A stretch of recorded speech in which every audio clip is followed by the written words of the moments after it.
Hey, what's up? Andrew Kramer here, and welcome to this video overview. Right now, we're going to take a quick look at one of our most exciting products to date, Riot gear. What is in the collection? Okay, this collection contains over 150 visual elements.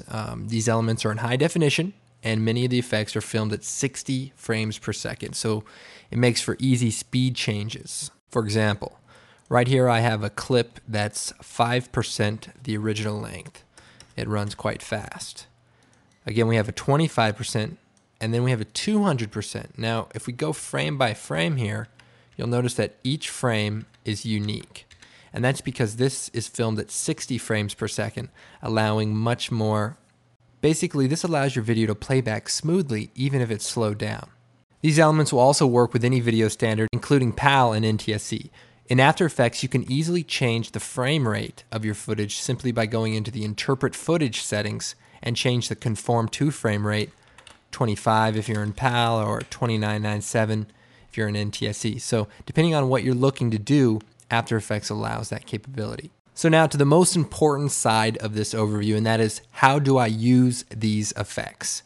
Well, these elements are pre-matted, okay? They're not pre-keyed, they're pre-matted. So it's very similar, but there are some important differences. So all of the elements in this collection are white on a black mat, with the exception of some of the textures. But the important part about this is that white on black allows you to easily key these elements out. For example, simply by changing the transfer mode, we can make these effects overlay any of our footage.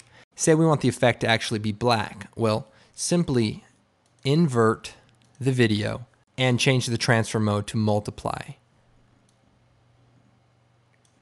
And this element can now be moved around.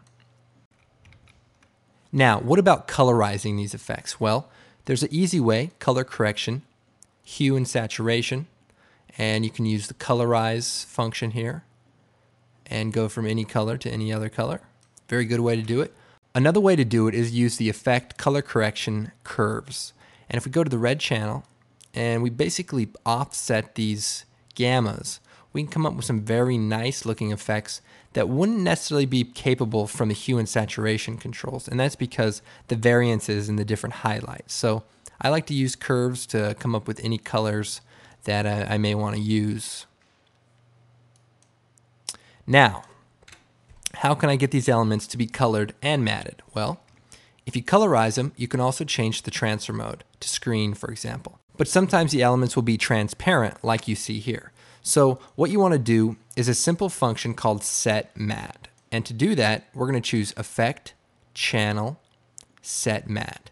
What this allows us to do is use the matte from this video to create the transparency. So in this case, we want to use the luminance, the black and white, where the white is going to represent the opaque area, the black is going to be transparent, and anything in between is going to be semi-transparent. So we want to use the set matte filter and just change it from alpha channel to luminance. And that automatically switches it out. Now, if we go Effect, Generate, Fill, we can then colorize it to any color that we want. But again, we run into the problem where the footage is semi-transparent. So to fix that, we choose Effects, Color Correction, Levels, and go to the alpha channel and simply boost the alpha. And that will allow you to get darker images out of, semi-transparent ones. If we want that darker, we just increase the input white here on the alpha channel. And we can also use the transfer modes as well. Kind of like a combination. So it's important to know all the different ways you can work with this so that you can find which one's the best way for you and for the project you're actually working on.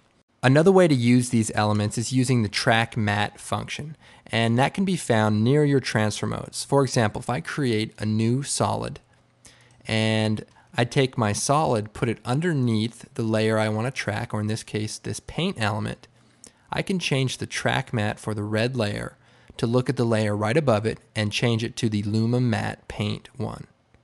What that's going to do is make everything that's white opaque and everything that's black transparent. So in this case, our paint element now is red. So this is a really good way to do things. And if you want to invert it, you can get sort of a cutout also. So depending on what you're trying to do, that's a really good way to work it as well. And of course, for some very practical ways to use these effects, this DVD also contains 4 video tutorials to create some very impressive motion graphics. So make sure you check those out and go have some fun. I'm Andrew Kramer, and thanks for watching.